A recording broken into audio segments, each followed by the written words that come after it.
Channel medical nurses सब। आज की क्लास में हम बात करने वाले हैं मिडवाइफरी और गायनेकोलॉजी के ऐसे क्वेश्चंस के जो आपके एग्ज़ाम में आते ही आते हैं। फर्स्ट ऑफ ऑल कि जो भी लोग अपकमिंग एग्ज़ाम दे रहे हैं वो लोग प्लीज़ एक बार OSSC का पेपर ज़रूर देख लें कि OSSC का जो पेपर आया था अभी इस बार एज़ कम्पेयर टू प्रीवियस के थोड़ा सा हार्ड था।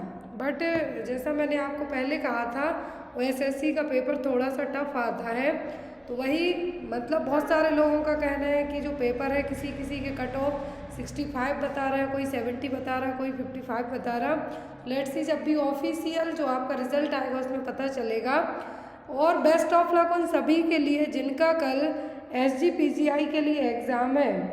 जो भी लोग SGPGI के लिए एग्ज़ाम देने वाले उन सभी के लिए best of luck. I hope आप सबका पेपर बहुत ही अच्छा जाए। तो आज की क्लास का जो फर्स्ट क्वेश्चन ऐड किया गया है वो है यहाँ पे MTP act does not allow termination of pregnancy after. हर एक क्वेश्चन में आपने पढ़ा है कि medical termination of pregnancy act कब तक है जो अबॉर्शन करवा सकते हैं अकॉर्डिंग टू MTP एक्ट के तहत। बट यहाँ पर है कि MTP एक्ट में प्रेगनेंसी को टर्मिनेट आप कब नहीं करवा सकते। Not allow termination of pregnancy after 30 weeks, 20 weeks, 24 weeks या फिर 28 वीक्स। तो MTP एक्ट के अकॉर्डिंग प्रेगनेंसी को टर्मिनेट 20 वीक की प्रेगनेंसी के बाद टर्मिनेशन नहीं करवा सकते हैं। यदि MTP अमेंडमेंट एक्ट की बात करते तो आप 24 वीक्स कह सकते हैं। बट यहाँ पर ओनली MTP एक्ट का है, medical termination of pregnancy act है जो अकॉर्डिंग टू दैट। तो इसके अकॉर्डिंग है जो MTP एक्ट के अकॉर्डिंग 20 वीक की प्रेगनेंसी के बाद अबॉर्शन नहीं करवा सकते हैं। जो इंडिया में कुछ विषम परिस्थितियों में अबॉर्शन को लीगल कहा जाता है। अब यहाँ पर परफॉर्म किया जाता है 20 वीक तक, लेकिन कुछ एक्सेप्शनल केस में 24 वीक्स तक है जो। तो 24th वीक में आपको कोर्ट की परमिशन लेनी पड़ती है तब अबॉर्शन किया जा सकता है। तो यहाँ पर दो तरीके के एक्ट हैं। फर्स्ट है MTP एक्ट 1971 में जो आया था, पास हुआ था 1971 में। तो इसके अकॉर्डिंग ओनली मैरिड वुमेन का ही यदि कॉन्ट्रासेप्टिव फेलियर होता है तो उनका अबॉर्शन हो सकता है। लेकिन अमेंडमेंट एक्ट जो 2021 में आया था इसमें कहा गया था कि अनमैरिड वुमेन भी अबॉर्शन करवा सकती हैं। फिर जेस्टेशनल एज तो जो MTP एक्ट की है 1971 वाले की तो उसकी ओनली 20 वीक है। लेकिन MTP अमेंडमेंट एक्ट में ये जो जेस्टेशनल एज है ये 24 वीक, जो रेप सर्वाइवर है उनके लिए 24 वीक, और जिस बच्चे में यदि फीटल एबनॉर्मलिटी हो तो उनको 24 वीक के बाद भी अबॉर्शन किया जा सकता है। अब यहाँ पर अभी तक तो आपके एग्ज़ाम में इस तरीके का क्वेश्चन नहीं आया है कि जो मेडिकल प्रैक्टिशनर है कितने लोग इसको अवॉर्ड कर सकते हैं। तो 1 रजिस्टर्ड मेडिकल प्रैक्टिशनर 12 वीक के लिए। लेकिन यदि 20 वीक की प्रेगनेंसी है तो सेकेंड मेडिकल प्रैक्टिशनर की ज़रूरत भी पड़ सकती है। और यहाँ पर मेडिकल अप्रूवल के यदि 24 वीक का होता है तो मेडिकल अप्रूवल की ज़रूरत आपको फर्स्ट पड़ेगी। कंसेंट फॉर्म भी साइन करवाया जाएगा, कंसेंट तो दोनों में करवाया जाएगा कि इनकेस पेशेंट को कुछ होता है तो हम जिम्मेदार नहीं हैं। वो एक लीगल इम्प्लीकेशन होता है ताकि आप यदि मरीज को कुछ भी होता है उस टाइम पे तो आप उसके लिए ज़िम्मेदार नहीं हैं, तो वो आपका कंसेंट फॉर्म होगा। तो यहाँ पर ये था MTP एक्ट 1971 और 21 amendment act. Next one is under MCH programme, maternal child health programme, iron folic acid tablets to be given daily to mother age. यदि MCH प्रोग्राम के तहत आयरन फॉलिक एसिड टैबलेट हैं जो daily माँ को कितनी देनी चाहिए। 60 mg iron plus 500 mcg folic acid, 100 mg iron plus 500 mcg folic acid, 60 mg iron या फिर 100 mcg फॉलिक एसिड और 100 mg आयरन या फिर 100 mcg फॉलिक एसिड। तो मैटरनल चाइल्ड हेल्थ प्रोग्राम के तहत जो आयरन फॉलिक एसिड का डोज दिया जाता है माँ को वो होता है 100 mg आयरन और 500 mcg फॉलिक एसिड, ताकि हम माँ को एनीमिया से प्रिवेंट कर सकें। तो MCH प्रोग्राम के तहत जो मैटरनल हेल्थ प्रोग्राम के तहत maternal health, family planning, child health, school health, handicap children और ऐसे बच्चे जो कि डे केयर सेंटर्स में रहते हो उन सभी को यहाँ पर प्राइमरी हेल्थ केयर प्रोवाइड करवाई जाएगी। तो यहाँ पर यदि आयरन फॉलिक एसिड का डोज पूछते हैं MCH प्रोग्राम में तो 100 mg iron plus 500 mcg folic acid रहेगा। नेक्स्ट वन इज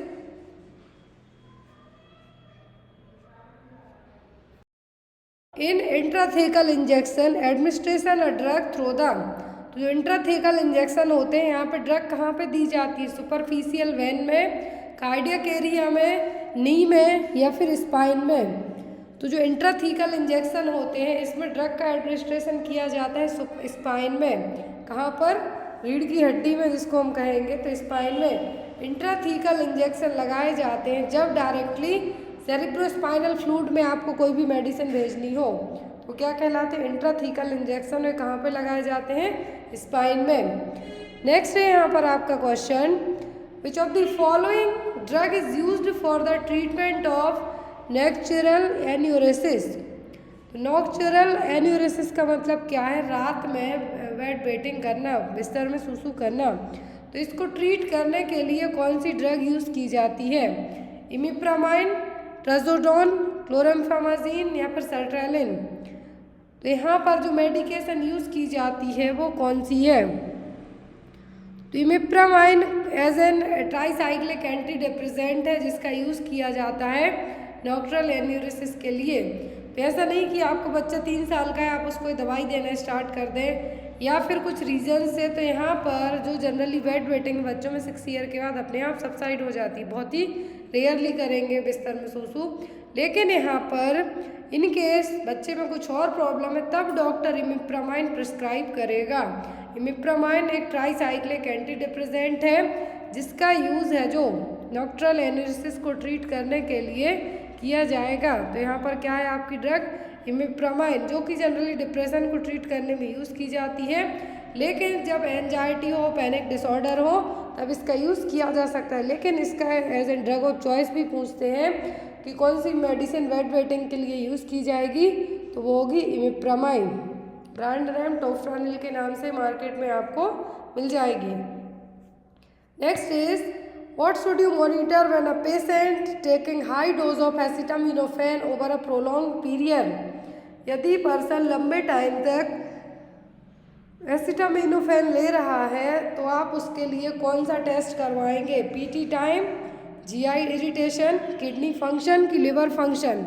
तो यहाँ पर एसिटामिनोफेन हो गई, पैरासीटामोल हो गई, आपकी जो डोलो के नाम से आप खाते हैं, तो यदि आप लंबे टाइम से मेडिसिन ले रहे हैं तो आपका लिवर फंक्शन LFT है जो चेक किया जाएगा, क्योंकि जो डोलो है या फिर आपकी एसिटामिनोफेन हो गई, मेफ्टॉल हो गई या फिर पैरासीटामोल हो गई, ये क्या करती हैं, लिवर को डैमेज करने का काम भी कर सकती हैं, क्योंकि ये जो मेडिकेशन है सीधा लिवर के थ्रू ही आपकी बॉडी में मेटाबोलाइज होंगी।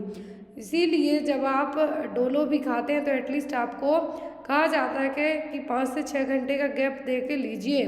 इवन इनकेस बच्चों में जो मेडिकेशन दी जाती है, आपने देखा होगा जो बच्चों में मेडिकेशन देते हैं हम जिसमें पैरासीटामोल कंटेंट रहता है, उसमें लिखा होता है कि एवरी 6 आवर के बाद और ओनली 24 आवर में 4 डोज ही देना है, इससे ज़्यादा नहीं देना, अदरवाइज लिवर डैमेज हो सकता है।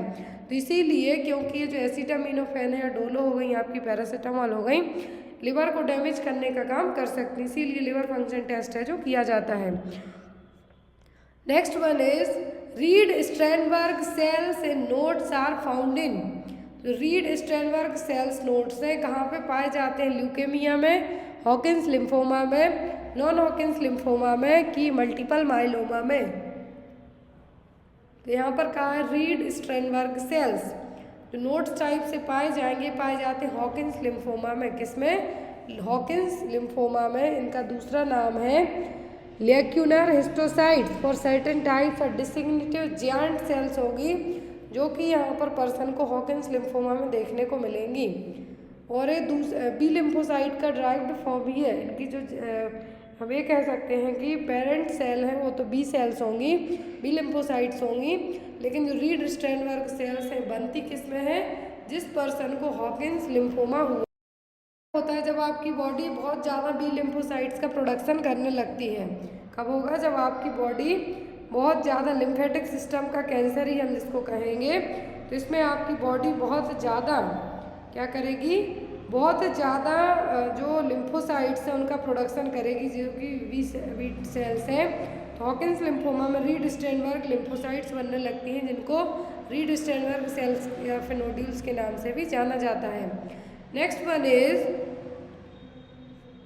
विच nursing intervention is appropriate to prevent pulmonary embolism in a patient who is prescribed bed rest. यदि जिस मरीज को बेड रेस्ट के लिए कहा गया है तो उसके लिए आप कौन सा इंटरवेंशन या फिर कौन सा उपाय बताएंगे जिससे उसमें पल्मोनरी एम्बोलिज्म डेवलप ना हो पाए। Limit the patient's fluid intake, encourage deep breathing and coughing, use the knee gatch when the client is in bed, या फिर teach the patient to move legs in bed. यदि किसी को bed rest दिया गया है, कंप्लीट बेड रेस्ट कहा गया है, मान लीजिए किसी को चल फिर नहीं सकता है, तो ऐसे केस में आप एज ए नर्स क्या कर सकते हैं।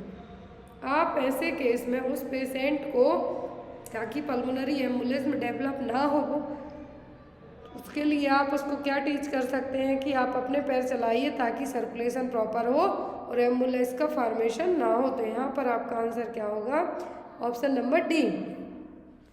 Next one is delirium trimmers is a withdrawal symptom of. तो डेलीरियम ट्रिमर्स किसके विड्रॉवल सिम्टम है, ओपियोइड्स के, एल्कोहलिज्म के, कैनाबीस के कि कोकीन के।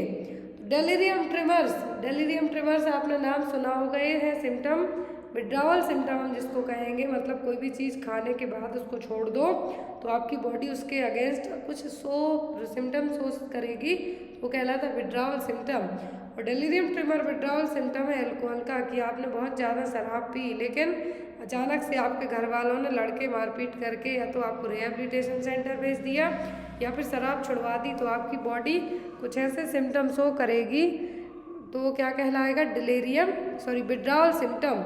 और डेलीरियम ट्रिमर्स देखने को मिलता है किसमें, सीवियर अल्कोहल वाले मरीज में, जैसे कि उसके हाथ पैर का कांपना, कन्फ्यूज़न होना, उसको हेल्यूसिनेशन होना।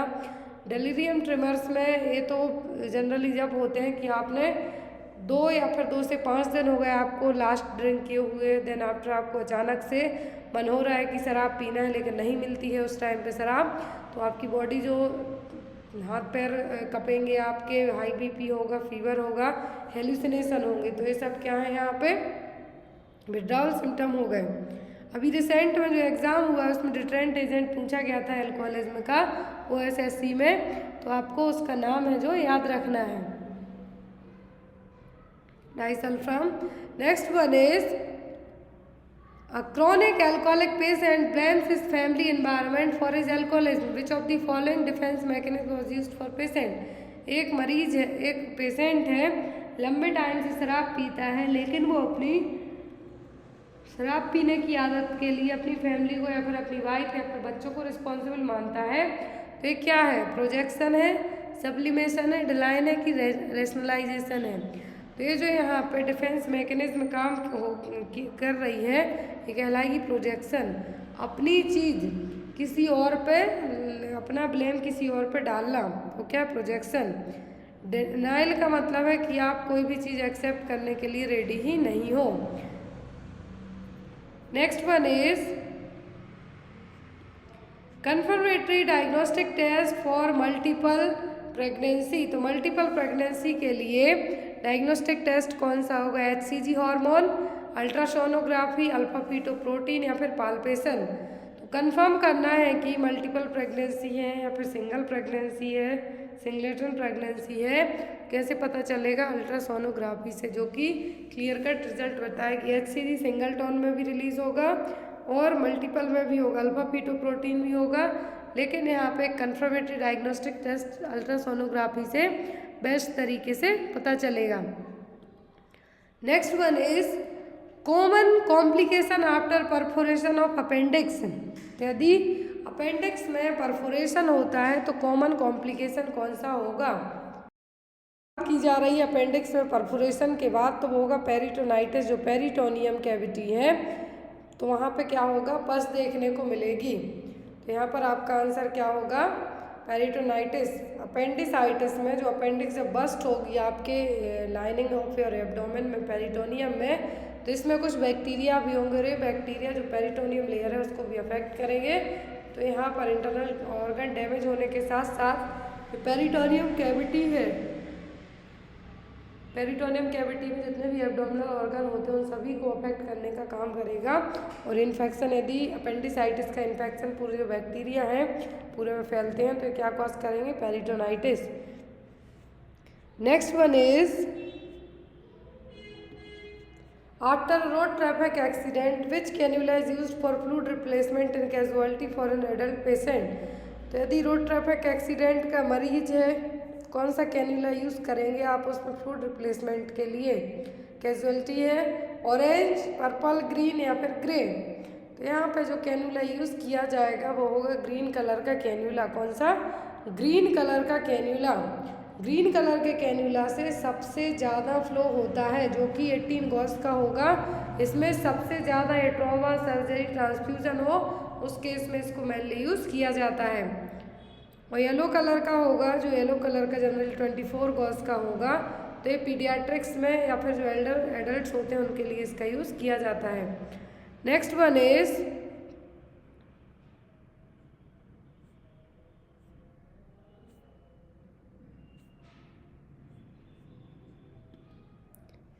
Bronchiolitis is more commonly in seen which age group. तो ब्रोंकियोलाइटिस किस एज ग्रुप के बच्चों में मेनली देखने को मिलेगी, 1 से 12 साल, 2 से 3 साल, लेस देन 2 ईयर, या फिर ऑल द एज ग्रुप। तो यहाँ पर जो ब्रोंकियोलाइटिस में क्या होगा, जो आपकी ब्रोंकाई है वहाँ पे पूरा इन्फेक्शन होगा। तो अब वो इन्फेक्शन जनरली बच्चे जिनकी उम्र 2 साल से कम हो उसको देखने में आपको मिलेगा। तो यहाँ पर bronchial reaction in young children and infant, तो ये क्या है, ब्रोंकियोलाइटिस है और जनरली वायरस के थ्रू होगा और मेनली बच्चों में होता है जिनकी उम्र 2 साल से कम हो उसमें। तो ब्रोंक्यूल्स है, ब्रोंकाई तो ये हो गए जब ट्रैकिया 2 पार्ट में डिवाइड होती है तो ये क्या होगा, यहाँ पर ब्रोंकाई हो गए। अब इसका जो है पूरा 2 पार्ट डिवाइड हुए तो इसके इन्फेक्शन को हम ब्रोंकाइटिस कहेंगे। लेकिन ब्रोंकियोलाइटिस जो ब्रोंक्यूल्स है लंग्स के अंदर है इसमें इन्फेक्शन होता है वो कहलाएगा ब्रोंकियोलाइटिस। तो इन ब्रोंकियोलाइटिस में ब्रोंक्यूल्स जिसको हम कहते हैं, आइटिस जोड़ दिया तो इन्फेक्शन हो गया, तो ये क्या कहलाएगा, ब्रोंकियोलाइटिस। और इसका जो इन्फेक्शन है जनरली उन बच्चों को होगा जिनकी एज 2 साल से भी कम हो। Next one is Which of the following immunization should be given to a child who is HIV positive and immune compromised? कौन सी वैक्सीन आप देंगे जिस बच्चे को HIV हो, HIV पॉजिटिव और इम्यून सिस्टम कंप्रोमाइज्ड हो मतलब वीक हो। MMR देंगे, OPV देंगे, IPV देंगे कि रोटा वायरस देंगे। जिस बच्चे का इम्यूनाइजेशन सिस्टम बहुत ही ज़्यादा वीक हो, इम्यूनिटी क्या हो, कंप्रेस्ड हो, तो यहाँ पे आप जो वैक्सीन देंगे वो होगी IPV वैक्सीन। कौन सी वैक्सीन, IPV वैक्सीन, क्योंकि वेरिसेला एंड जूस्टर वैक्सीन है। जिस पर्सन की इम्यूनिटी कंप्रोमाइज्ड मतलब बहुत ज़्यादा वीक हो उसमें हम नहीं दे सकते। तो यहाँ पर इम्यूनो कंप्रोमाइज्ड पर्सन के लिए हम वेरिसेला और जूस्टर वैक्सीन नहीं देंगे, लेकिन यहाँ पर जो वैक्सीन दे सकते हैं वो होगी IPV वैक्सीन। कौन सी, IPV वैक्सीन।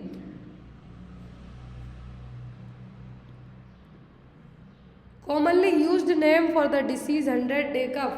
100 दिन की खांसी के लिए कौन सा टर्म यूज़ किया गया है, कोलेरा, टीबी, पर्टिसिस या फिर all of the above.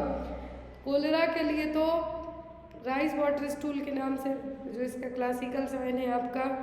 TB के लिए ट्यूबरक्लोसिस ही आप कहेंगे। पर्ट्यूसिस जिसको 100 दिन की खांसी या फिर वूफिंग कफ क्या है, यहाँ पर 100 दिन की खांसी है जिसमें बार्किंग कफ देखने को मिलेगी। बार्किंग मतलब जैसा कुत्ता भौंकता है उस तरीके की खांसी चलेगी तो कि 100 दिन तक चल सकती है, तो क्या है, पर्ट्यूसिस। बॉर्डेटेला पर्ट्यूसिस नाम के बैक्टीरिया से डिसीज़ होगी, इसमें 100 दिन की खांसी कहा जाएगा। इसमें नाक बहेगी, फीवर होगा, माइल्ड कफ होगा और ये कुछ ही दिनों में, कुछ ही वीक में सिम्टम अपने आप सबसाइड हो जाएंगे। Next one is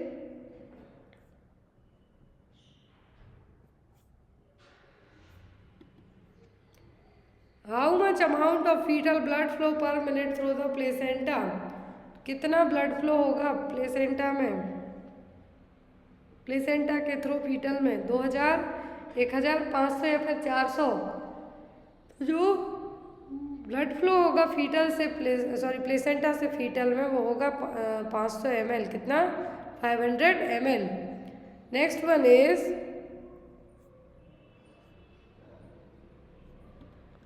most common psychiatric disorder. इस दिन में सबसे कॉमन क्या देखने को मिलेगा? डिमेंशिया, सिजोफ्रेनिया, डिप्रेशन या फिर पैरोनिया।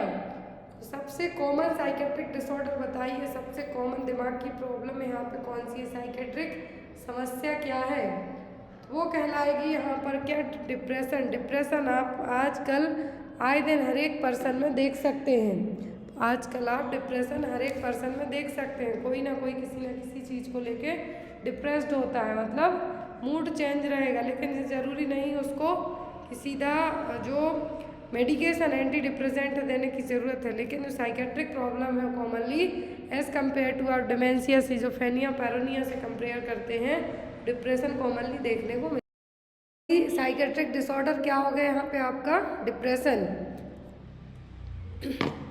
नेक्स्ट वन है यहाँ पर आपका question, drug that is most useful in the treatment of OCD. OCD वाला क्वेश्चन हमने कल की क्लास में पढ़ा था कि ओसीडी होगा कैसे और है क्या चीज़। वो यहाँ पर ड्रग ऑफ चॉइस पूछिए कि ओसीडी को आप कौन सी ड्रग से ट्रीट करेंगे? ऑब्सेसिव कंपल्सिव डिसऑर्डर को अमोक्सापाइन से, डॉक्सेपिन से, फ्लॉक्सिटिन से कि डोथिपेन से। कौन सी medicine as a drug of choice के तौर पे यूज़ की जाएगी ओसीडी को ट्रीट करने के लिए? तो ओसीडी ऑब्सेसिव कंपल्सिव डिसऑर्डर्स को ट्रीट करने के लिए फ्लॉक्सिटिन नाम की मेडिसिन यूज़ की जाएगी। क्या है? फ्लॉक्सिटिन, जो कि एक एंटी डिप्रेसेंट है, एसएसआरएस कैटेगरी की ड्रग है, selective serotonin reuptake inhibitor category की ड्रग है। और इसका यूज़ है जो ओसीडी हो गया, बुलिमिया नर्वोसा हो गया, पैनिक डिसऑर्डर हो गए या फिर प्रीमेंस्ट्रुअल डिस्मॉर्फिक डिसऑर्डर हो गया, तो उसको ट्रीट करने के लिए फ्लॉक्सिटिन को यूज़ किया जाता है। और ये बिना प्रिस्क्राइब के नहीं मिलती हैं, जितनी भी एंटी साइकेट्रिक ड्रग होती हैं वो बिना प्रिस्क्रिप्शन के आपको अवेलेबल नहीं होंगी। तो यहाँ पर जो फ्लॉक्सिटिन है इसका ब्रांड नेम प्रोजेक और सेराफेम नाम से आपको मार्केट में अवेलेबल हो सकती है, बट विदाउट प्रिस्क्रिप्शन मार्केट में नहीं मिलेंगी। और ये ड्रग ऑफ चॉइस किसके लिए? ओसीडी के लिए, जो कि एसएसआरएस कैटेगरी की ड्रग है। Next one is agoraphobia is a fear of. तो अगोराफोबिया में किससे डर लगेगा आपको? स्ट्रेंजर से, क्लोज्ड प्लेस से, अगर से कि ओपन स्पेस से? तो एगोराफोबिया में जो फियर लगता है वो होता है ओपन स्पेस से।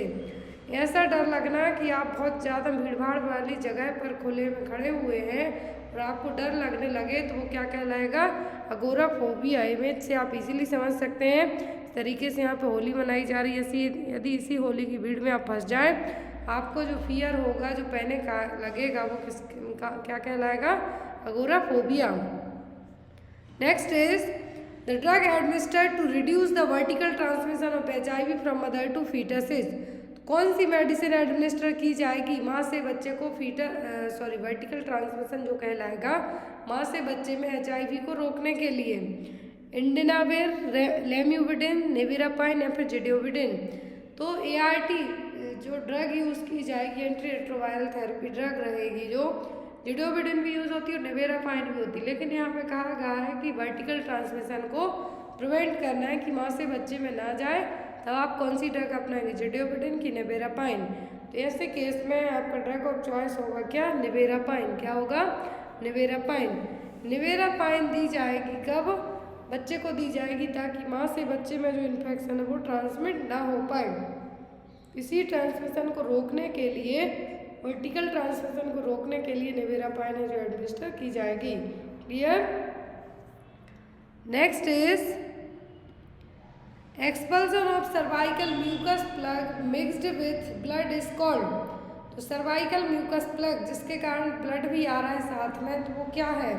बैग ऑफ वाटर है, सर्वाइकल सीक्रेशन है, ब्लडी सो है या फिर ब्लीडिंग पर वेजाइना है। तो सर्वाइकल म्यूकस का बाहर आना एक प्लग के फॉर्म में, तो वो क्या कहलाएगा? वो कहलाएगा ब्लड सो। क्या होगा? Show.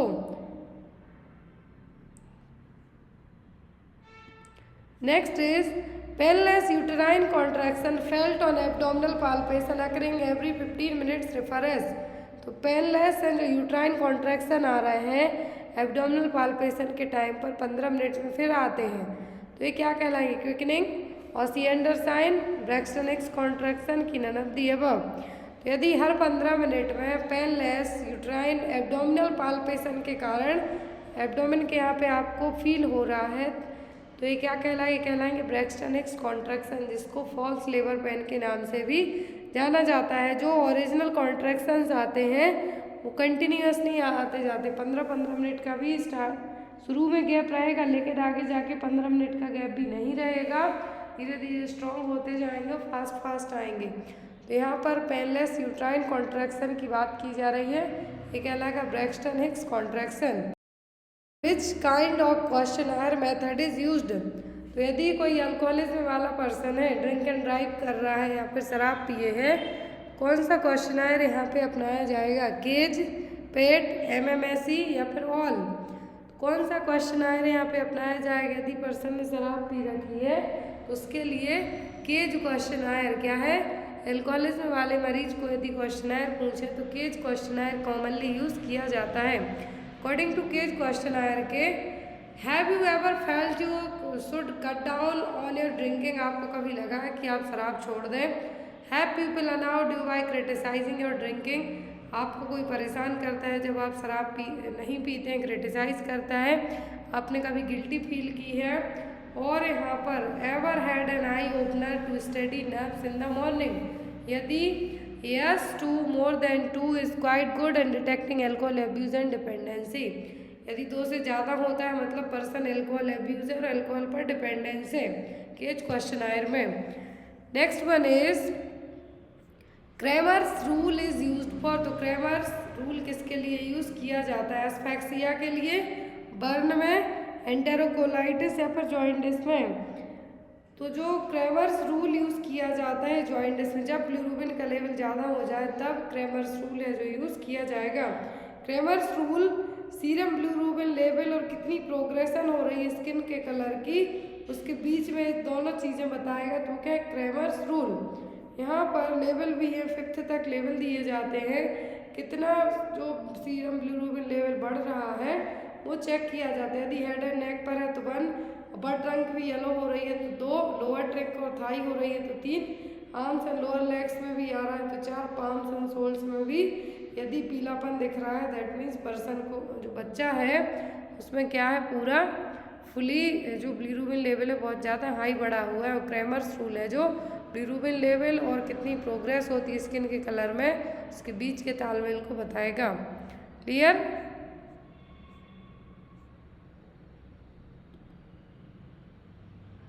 Next which kind of image is seen in नॉर्सेट का सबसे लोकप्रिय क्वेश्चन है कि कौन सी इमेज है, डीवीटी पंप है, कार्डियक मॉनिटर, सीपैप मास्क है कि नन ऑफ द अबव। तो यहाँ पर जो इमेज में दिख रहा है ये क्या कहलाएगा, ये कहलाएगा डीवीटी पंप। ये क्या है डीवीटी पंप, जो न्यूमेटिक कंप्रेशन के लिए डिज़ाइन किया जाएगा। जो डीवीटी वाले पर्सन होते हैं उनको लाइफ थ्रेटनिंग कंडीशन से बचाने के लिए, प्रिवेंट करने के लिए इस पंप का यूज़ किया जाएगा। नेक्स्ट वन है यहाँ पर क्वेश्चन आपका butterfly rashes is seen in. तो बटरफ्लाई रैसेस किस में देखने को मिलेंगे, सिफिलिस में, SLE में, TB में कि मीजल्स में। तो बटरफ्लाई रैसेस देखने को मिलेंगे किस में, सिस्टमेटिक लूपस एरिथ्रोमेटस में। इस तरीके से दोनों अंडर आइज और नोज के यहाँ पे जो नोज ब्रिज है यहाँ पे। तो इन्फ्लामेटरी डिसीज इसमें इम्यून सिस्टम आपका अपना इम्यून सिस्टम खुद की सेल्स पर अटैक करता है जिसको हम ऑटो इम्यून डिसीज कहेंगे, जिसमें कनेक्टिव टिश्यू क्या है, मेनली कनेक्टिव टिश्यू अफेक्ट होते हैं SLE में। तो यहाँ पर SLE का जो साइन है यहाँ पर वो क्या है, बटरफ्लाई, क्या है butterfly. Life cycle of malarial parasite was first described bye. तो ये क्वेश्चन OSSC के एग्जाम में आया हुआ था, जो पेपर कल हुआ था, सॉरी परसों हुआ था 19 को। मलेरिया की जो पैरासाइट वाली लाइफ साइकिल है एक किसने इसकी खोज की थी, लुईस पास्चर ने, रोनाल्ड रॉस ने, रॉबर्ट कोच ने कि नन ऑफ द अबव ने। तो मलेरियल पैरासाइट की जो डिस्कवरी की थी ये की थी रोनाल्ड रॉस ने। किसने, रोनाल्ड रॉस ने। Next is theory of cognitive development was proposed by. Theory of जो कॉग्निटिव डेवलपमेंट है किसने दी थी, ऑप्शन में है यहाँ पर टर्मेन, जीन पियागेट, बिनेट या फिर नन ऑफ द अबव। तो थ्योरी ऑफ कॉग्निटिव डेवलपमेंट दी थी जीन पियागेट ने। किसने? जीन पियागेट ने।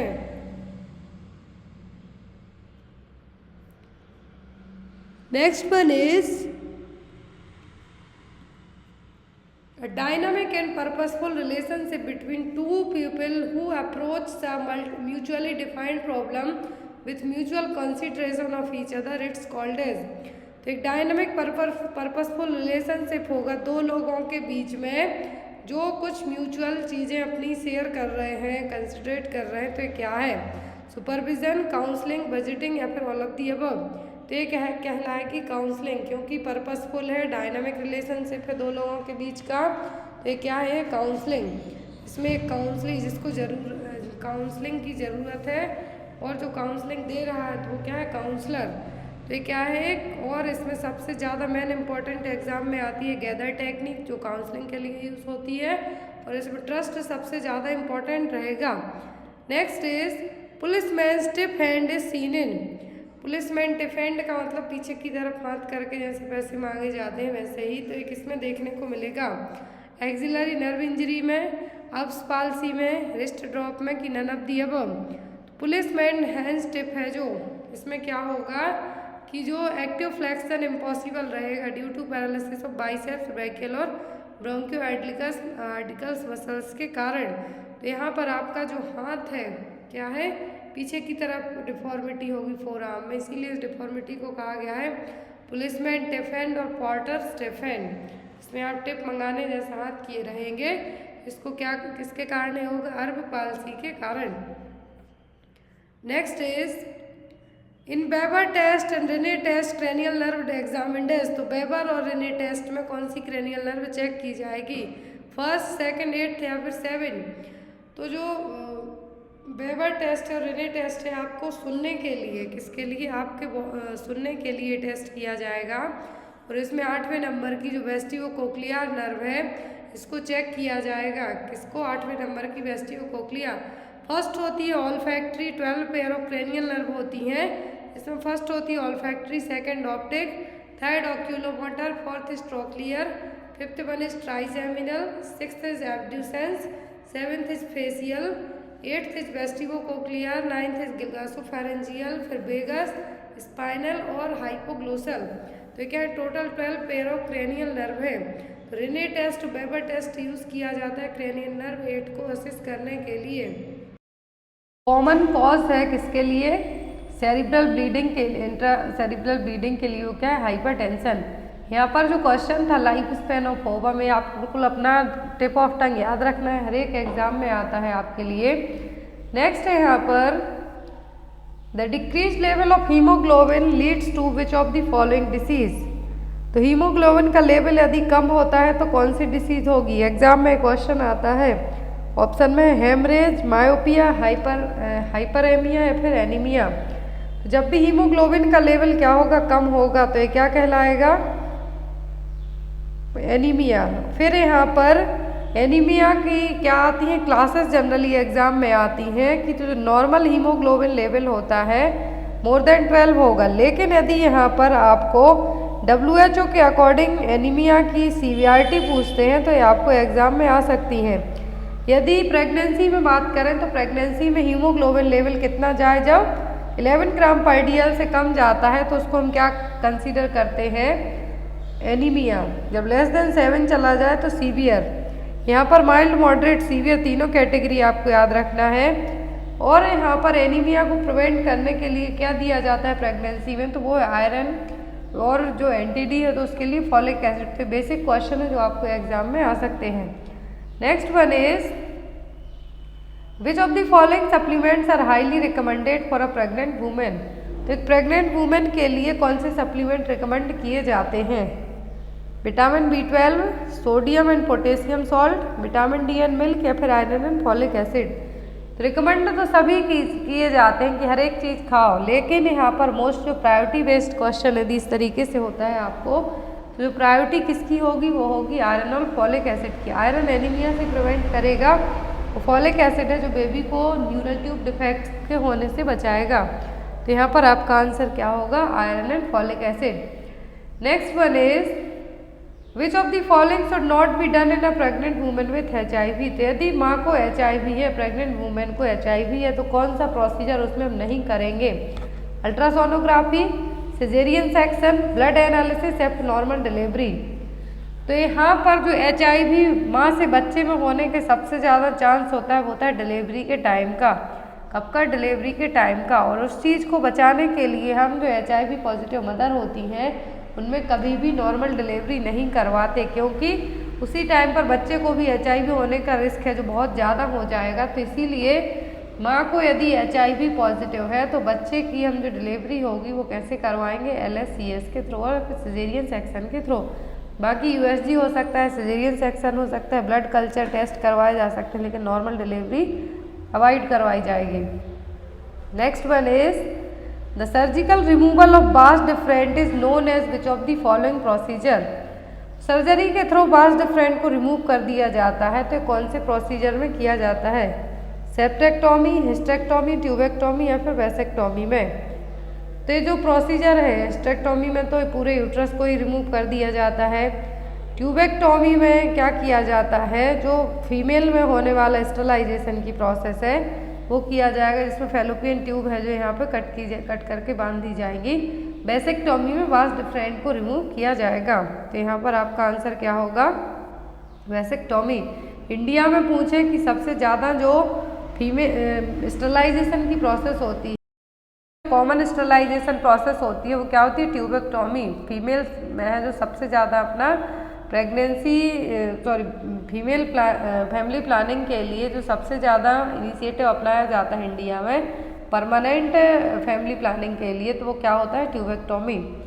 नेक्स्ट है यहाँ पर which of the following is an indicator of the performance of ASHA. इनमें से कौन सा है जो रिप्रेजेंट करेगा कि जो आशा वर्कर है वो अच्छे से काम कर रही है? Increase total fertility rate, decrease in maternal mortality rate, increase the morbidity rate या फिर decrease in prevalence of disease. तो यहाँ पर आशा वर्कर की परफॉर्मेंस के लिए क्या है जो बेटर तरीके से रिप्रेजेंट करेगा? फर्स्ट है यहाँ पर इंक्रीज टोटल फर्टिलिटी रेट। तो ऐसा नहीं होना चाहिए। इवन जो आशा वर्कर हैं वो क्या करें? फैमिली प्लानिंग के बारे में बताएं घर जा कर, जिससे क्या हो? फर्टिलिटी रेट को कम किया जा सके। Decrease in maternal mortality rate, maternal mortality rate को कम किया जा सकता है यदि आशा वर्कर, जितनी भी आशा वर्कर हैं या फिर विलेज हेल्थ गाइड हैं या फिर MLHP हैं, क्या करें? इंस्टीट्यूशनल डिलीवरी को बढ़ावा दें, पूरा टाइम टू टाइम चेकअप के लिए इनिशिएट करें। तो ये क्या कर सकती हैं? मैटरनल मॉर्टेलिटी रेट को कम कर सकती हैं। तो यहाँ पर आपका आंसर होगा decrease in maternal mortality rate. ना तो ये मॉर्बिडिटी को बढ़ाने का काम करेंगी, ना ही प्रेवलेंस ऑफ डिसीज़ को कम करने का काम करेंगी, लेकिन इनके जो काम करने से पता चलेगा वो क्या होगा? मैटरनल मॉर्टेलिटी रेट का कम होना।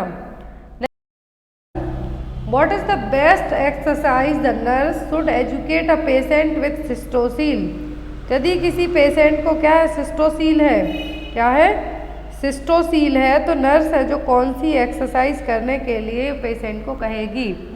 ऑप्शन में है abdomen exercise, केगल्स exercise, leg exercise या फिर डीप ब्रीदिंग एक्सरसाइज। तो सिस्टोसील में क्या होगा? जो ब्लैडर है वेजाइना में वल्ज हो जाएगा। क्या होगा? Bladder bulge into the vagina. तो जब ब्लैडर वेजाइना में वल्ज हो जाएगा तो यहाँ पर जो एक्सरसाइज के लिए कोई भी नर्स या फिर एजुकेटर क्या कहेगा? कीगल एक्सरसाइज के लिए, जिससे जो पेल्विक फ्लोर मसल्स हों क्या हों? स्ट्रॉन्ग हो। तो यहाँ पर आपके लिए कौन सी एक्सरसाइज करने के लिए कहा जाएगा? Kegels exercise. पोस्ट प्रेगनेंसी के लिए भी पेल्विक फ्लोर मसल्स को मजबूत बनाने के लिए जो एक्सरसाइज बताई जाती है वो कौन सी होती है? Kegel exercise. एग्जाम में एक कीगल्स एक्सरसाइज आती है तो आपको इसके लिए याद रखना है। और ये क्यों की जाती है? पेल्विक फ्लोर मसल्स की स्ट्रेंथन और उनको मजबूत बनाने के लिए। Next one is what is the normal respiratory rate in a newborn. तो न्यूबॉर्न बेबी की नॉर्मल रेस्पिरेटरी रेट कितनी होती है? 30 से 40 पर मिनट, 20 से 25 पर मिनट, 15 से 25 पर मिनट या फिर 10 से 20 पर मिनट। जो नॉर्मल रेस्पिरेटरी रेट होती है एक न्यूबॉर्न बेबी की वो कितनी होती है? 30 से 40 पर मिनट। यहाँ पर ये देखिए classification based on the age. Newborn में 30 to 60 होगा, लेकिन यदि ऑप्शन में आपको नहीं है तो आप 30 से 40 पर मिनट पर मार्क कर सकते हैं। जैसे जैसे बच्चा बढ़ते जाएगा वैसे वैसे उसकी रेस्पिरेटरी रेट भी कम होते जाती है। 6 से 12 साल में 16 से 20, फिर जब 12 साल से ज़्यादा की एज हो जाती है तो 16 है जो यहाँ पर आ जाएगा, 16 breath per minute. Next one is an infant can hold the head erect for prolong period at which of the following month. तो बच्चे अपना हेड इरेक्ट करना स्टार्ट कर देते हैं, मतलब कि अच्छे से कुछ उनको देखना हो तो वो उस तरफ प्रॉपरली है जो देख सकते हैं अपना सिर घुमा के उस साइड, तो वो क्या कहलाएगा, इरेक्ट करना, उठाना जिसको हम कहेंगे। तो किस एज में करने लगेंगे, 2 मंथ, 3 मंथ, 1 मंथ या फिर 1.5 मंथ। तो बच्चे अपना हेड इरेक्ट करने लगते हैं 3 महीने में। यदि लोकल लैंग्वेज में कहें एमपी और यूपी साइड की तो सिर को सदाना कहते हैं, इसको क्या कहेंगे, सिर को अच्छे तरीके से अपना पूरे में घुमा घुमा के देखने को क्या कहते हैं, हेड इरेक्शन। और बच्चों में देखने को मिलेगा 3 मंथ की एज में। Next one is in infant the Moro reflex persist till how many month. तो मोरो रिफ्लेक्स बच्चों में किस एज तक है जो देखने को मिलेगा, 6 मंथ, 5 मंथ, 3 मंथ या फिर 9 मंथ। तो मोरो रिफ्लेक्स देखने को मिलता है कब तक, किस एज तक, तो ये देखने को मिलेगा 3 मंथ की एज तक। कितने तक, 3 मंथ की एज तक है जो देखने को मिलेगा क्या, मोरो रिफ्लेक्स। नेक्स्ट है यहाँ पर Who was the first woman to have a great influence on nursing in India? Exam में क्वेश्चन आता है कि नर्सिंग के क्षेत्र में सबसे पहली जो वुमेन थी जिसने ग्रेट एज एन इन्फ्लुएंसर के तौर पर आई वो कौन थी। ऑप्शन में है यहाँ पर mother Teresa, Indira Gandhi, Florence Nightingale या फिर नन ऑफ द अबव। तो यहाँ पर आपका आंसर क्या होगा, तो जो फर्स्ट वुमेन थी जिन्होंने नर्सिंग के क्षेत्र में सबसे महत्वपूर्ण योगदान दिया वो क्या थी, फ्लोरेंस नाइटिंगेल। क्या थी, फ्लोरेंस नाइटिंगेल। अब फ्लोरेंस नाइटिंगेल के थ्रू लिखी हुई आपको बुक्स याद रखना है। जो एग्जाम में मैंने एक बुक आती है वो होती है नोट्स ऑन नर्सिंग, ये किसने लिखी है, फ्लोरेंस नाइटिंगेल ने। क्योंकि जो फ्लोरेंस नाइटिंगेल ने बुक्स लिखी हैं ये आपको हर एक एग्जाम में आ सकती हैं, इसीलिए आपको इनका नाम है जो याद रखना है। फ्लोरेंस नाइटिंगेल का जो डेट ऑफ बर्थ है 12th में, तो इसी दिन हम नर्सेस डे मनाते हैं। तो यहाँ पर आपको इनका नाम, इनकी डेथ कब हुई थी और इन्होंने कब कौन सी बुक है जो एज अ ऑथर या फिर एज अ लिखने के तौर पर इन्होंने अपनी लॉन्च की थी। तो नोट्स ऑन नर्सिंग है जो सबसे फेमस बुक है इनकी, वो आपको एग्जाम में आती है। Next one is which of the following category of nurse provide services on the reproductive child health programme. कौन सी सर्विसेज हैं, कौन सी कैटेगरी की नर्सेस हैं जो child health programme, reproductive child health programme के बारे में आपको बताएंगी। Industrial, teaching, community health nurse या फिर ऑक्यूपेशनल हेल्थ नर्स। तो किस कैटेगरी की नर्स ये सब चीज़ें बताएगी reproductive and child health programme के बारे में, तो वो होगी आपकी कम्युनिटी हेल्थ नर्स। कौन सी, community health nurse. Next is which of the following is an antidote for paracetamol poisoning. तो किसी ने यदि बहुत ज़्यादा पैरासीटामोल खा लिया, डोलो की पूरा पत्ता खा गए पूरा या फिर क्रोसिन पूरी खा गए, तो आपको उसके एंटीडोट के तौर पर क्या देंगे जिससे उसके इफेक्ट को कम किया जा सके, N acetyl cysteine, N acetyl glutamate, N acetyl sulphate या फिर एन मिथाइल सिस्टीन। तो पैरासीटामोल पॉइजनिंग के लिए जो एज एन एंटीडोट दिया जाएगा वो होगा एन एसिटाइल सिस्टीन। यदि किसी ने बहुत ज़्यादा पैरासीटामोल खा ली है तो एन एसिटाइल सिस्टीन देकर उसको ट्रीट कर सकते हैं। Next is the first state level nursing council was established in. पहला स्टेट लेवल नर्सिंग काउंसिल कब, किस स्टेट में एस्टेब्लिश किया गया था, दिल्ली में, तमिलनाडु में, केरल में या फिर मिजोरम में। तो फर्स्ट इंडिया की बात हो रही है यहाँ पर, तो फर्स्ट स्टेट लेवल का नर्सिंग काउंसलिंग की स्थापना हुई थी तमिलनाडु में। कहाँ पर, तमिलनाडु में। क्वेश्चन आई थिंक एम्स में आया हुआ है। नेक्स्ट है यहाँ पर asepsis is a method used in hospital for. तो असेप्सिस एक मेथड है हॉस्पिटल में अपनाई जाती है किसके लिए, treatment of ulcer, infection control and sterilisation, disposal of waste या फिर ट्रीटमेंट ऑफ कैंसर। तो असेप्सिस मेथड है जो कि हॉस्पिटल में अपनाई जाती है। यहाँ पर एक किसके लिए अपनाई जाती है, इन्फेक्शन को कंट्रोल करने के लिए और स्टरलाइजेशन के लिए। सेप्सिस असेप्सिस हमने दोनों चीज़ें पढ़ी हैं, तो सेम वही है। असेप्सिस क्यों अपनाई जाती है, इन्फेक्शन को कंट्रोल करने और स्टरलाइजेशन के लिए। Next one is the hospital waste are disposed of by a method called. तो हॉस्पिटल का जो वेस्ट है किस मेथड से डिस्पोज किया जाता है? इंसिनरेशन से, ऑटोक्लेविंग से, सिंपल बर्निंग से या फिर नन ऑफ द अबव से। तो हॉस्पिटल का जो वेस्ट है उसको किस मेथड से हम क्या कर सकते हैं? डिस्पोज करना है सीधा यहाँ पर। तो वो इंसिनरेशन, जिसको एक तरीके से हम क्या कह सकते हैं? इंसिनरेशन किस में मेथड अपनाई जाती है? इतने भी एनाटॉमिकल वेस्ट होते हैं उनके लिए, और यहाँ पर डिस्पोज करने की बात हो रही है, ना कि स्टरलाइज की। स्टरलाइज की कहते तो ऑटोक्लेव कहते हैं हम, लेकिन डिस्पोज करने की बात हो रही है तो वो क्या? Incineration. Next one is which of the following is not an essential component of the medical case history.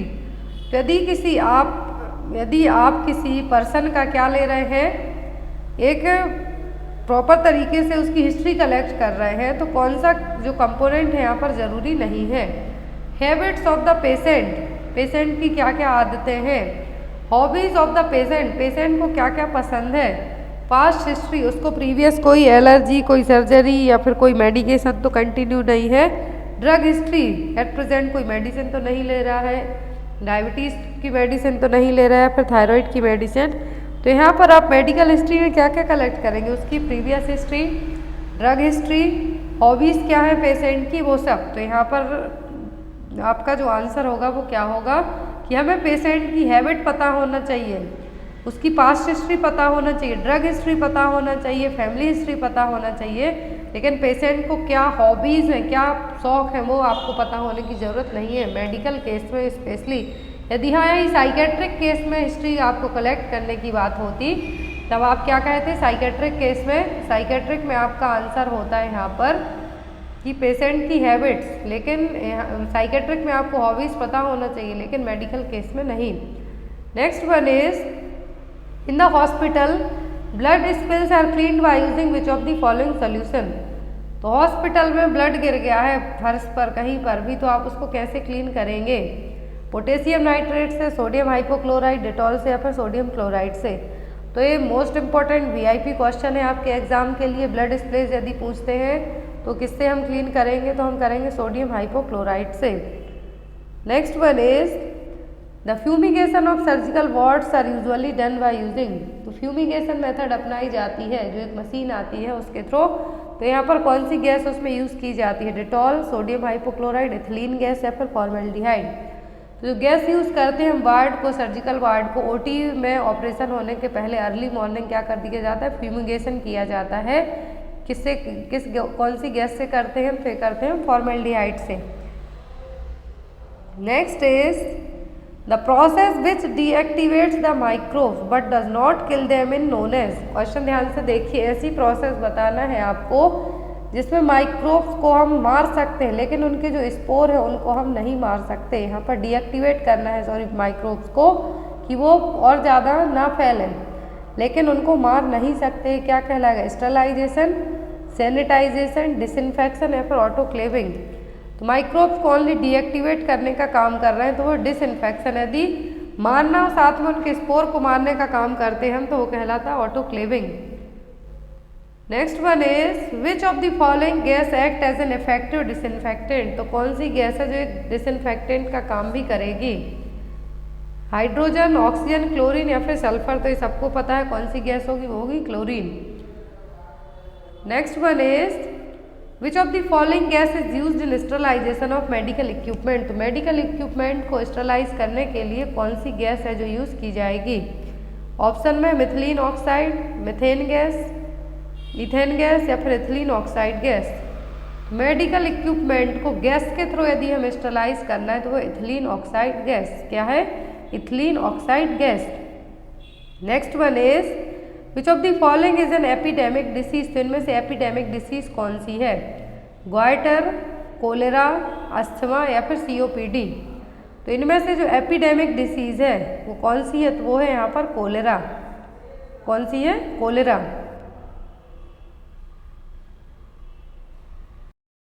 Most important question है the mode of transmission which has highest chance of infecting the HIV to the patient. यदि किसी person में HIV है, क्या है? HIV है, तो यदि किसी दूसरे पर्सन में यदि HIV ट्रांसमिट होता है तो जो हाईएस्ट मोड क्या होगा, हो सबसे सकता है लेकिन हाईएस्ट क्या होगा। ऑप्शन में saliva, sexual contact, sharing of needles या फिर ब्लड ट्रांसफ्यूजन। तो सबसे फास्ट तरीके से और हाईएस्ट चांस होंगे HIV पेशेंट का किसी दूसरे में अपना इन्फेक्शन फैलाने के, होगा ब्लड ट्रांसफ्यूजन। इस सेक्सुअल कांटेक्ट से भी होगा, निडल से भी होगा, ब्लड ट्रांसफ्यूजन से भी होगा। सलाइवा से होने के चांस थोड़े कम होते हैं लेकिन हो सकता है। तो यहाँ पर जो हाईएस्ट चांस होंगे वो होंगे ब्लड ट्रांसफ्यूजन से।